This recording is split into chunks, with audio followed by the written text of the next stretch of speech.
Here are my 3 favorite double strategies that are guaranteed to help you win more tennis matches. Be sure to send the link to this video to your doubles partners so you can get all on the same page and you can win match after match. Tip number 1, aim your shots to the opponent who is standing where you are standing. Most points are played one-up and back versus one-up and back. I'm not saying they should be, I'm just stating a fact. Most points played are one-up, one back versus one-up, one back. If you're in the back hitting a ground stroke, the vast majority of your ground strokes should go cross court to the other baseliner. Their baseliner, this is you, the opposing baseliner, should aim the vast majority of their ground strokes back cross court to you. Baseliners will hit cross court over and over again. You've probably noticed when you play doubles, the ball just keeps going cross court in the ground strokes. That's because in the back, your job is very tough when it comes to winning the point, so you might as well just prolong the point, and you do that by hitting it cross court. Now, when you're at the net, your job is to end the point, and the easiest way to do that, let's say this is you now, and a ball comes to you, anything that's above net level, right? Medium volley, high volley, or an overhead, you're going to nail it at the net player's knees or their legs or their shoe tops. You're going to hit the ball hard to them because they don't have enough time to react.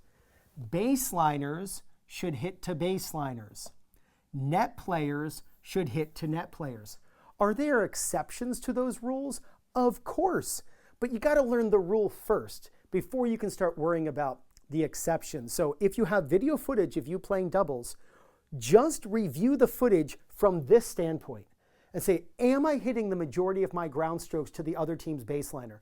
Am I hitting the majority of my high balls at the net, at the legs or the feet of the opposing net player? If you are, you're winning a ton. If you're not, you could stand to do it and you'll win more matches. Idea number 2, when you're at the net, learn to move as if the ball is a magnet to allow you to play both offense and defense. It's very simple. I just happen to have a magnet. Remember, this ball is going to be going cross court, back and forth, baseliner to baseliner. What you don't want to happen is the server's partner just stays in the middle of the box and the returner's partner just stays on the service line while the ball is going cross court, baseliner to baseliner. What should happen is these two players will switch positions about every 2 seconds, following the ball, getting pulled toward the ball like the ball is a magnet. So when the returner hits back to the server's partner should move back to the service line, the returner's partner should move up into the middle of the box. If the server hits it cross court to the returner, the server's partner now goes back up into the middle of the box. The returner's partner now moves back to the service line.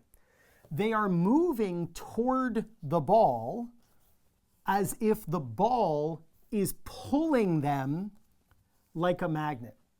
Here's why.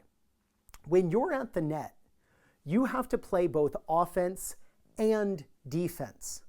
Baseliners are neither offensive nor defensive. When you're at the net, you're offensive or defensive. You're not neutral at the net. Baseliners are neutral. Net players are offensive and defensive. In this scenario, who is going to be the most offensive player on the court from this snapshot? Do you know? It's the server's partner. It's certainly not the returner's partner. They don't have the ball. They're not even hitting. How can they be the offensive player?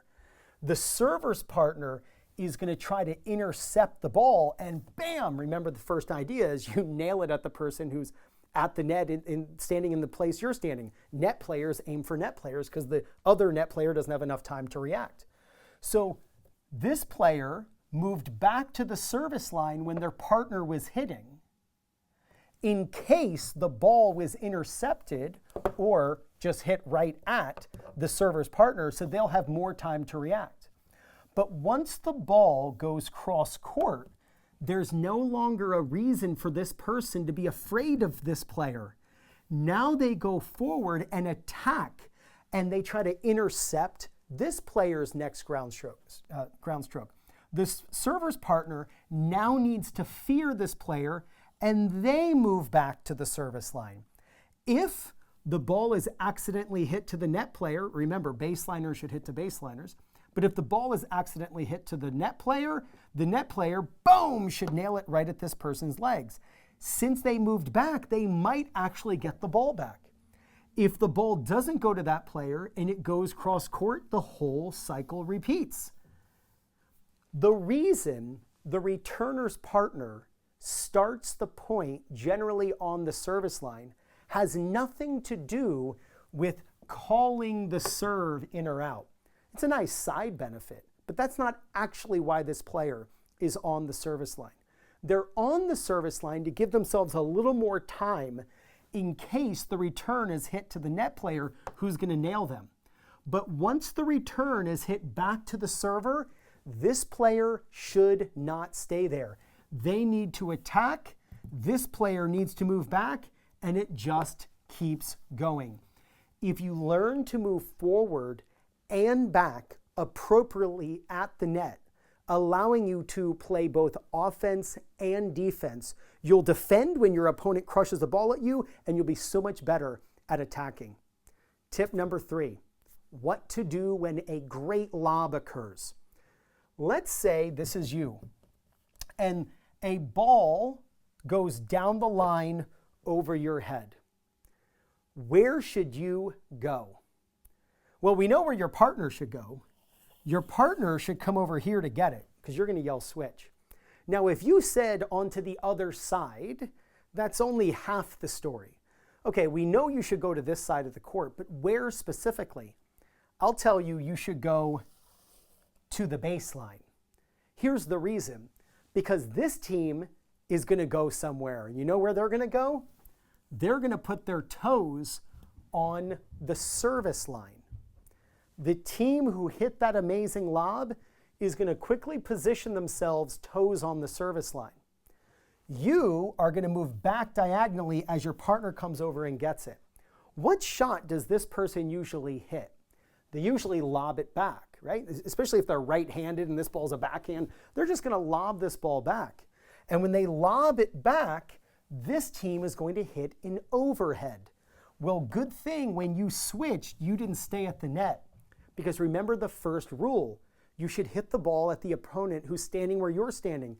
If they're on the service line cracking an overhead and you're at the net, you could have a 100-mile-an-hour overhead coming at your chest or your face, which you don't want to happen. Chances of winning the point are less than 50% in that scenario. So good thing you moved back diagonally to the baseline. Then when they hit that overhead, you and your partner have plenty of time to handle it, and you can win the point from there. Send this video, please, to your doubles partners. I guarantee you, you're going to win more matches. Now, if you want to win even more doubles matches, then you got to check out the little black book of tells from Fuzzy Yellow Balls. It's so cool. They show you a scenario and the move and the shot you should hit, no matter the situation. It is awesome, and you can check it out in the link in the description or at the end of the video when a link pops up on the screen. And if you're looking for people in your local area to play matches against or practice with, maybe you want to find a local league at your level, or you'd love to find a coach who's close to you who can help you with your game, then use my link for Play Your Court. And it's playyourcourt.com/2minutetennis. When you use my link to sign up, you get 50% off. So click right there to check out the little black book of tells and send this video to your doubles partners. If you do, there's no doubt you're going to gain confidence, win more matches, and play much better tennis. This is Ryan Reedy from 2minutetennis.net. You got this.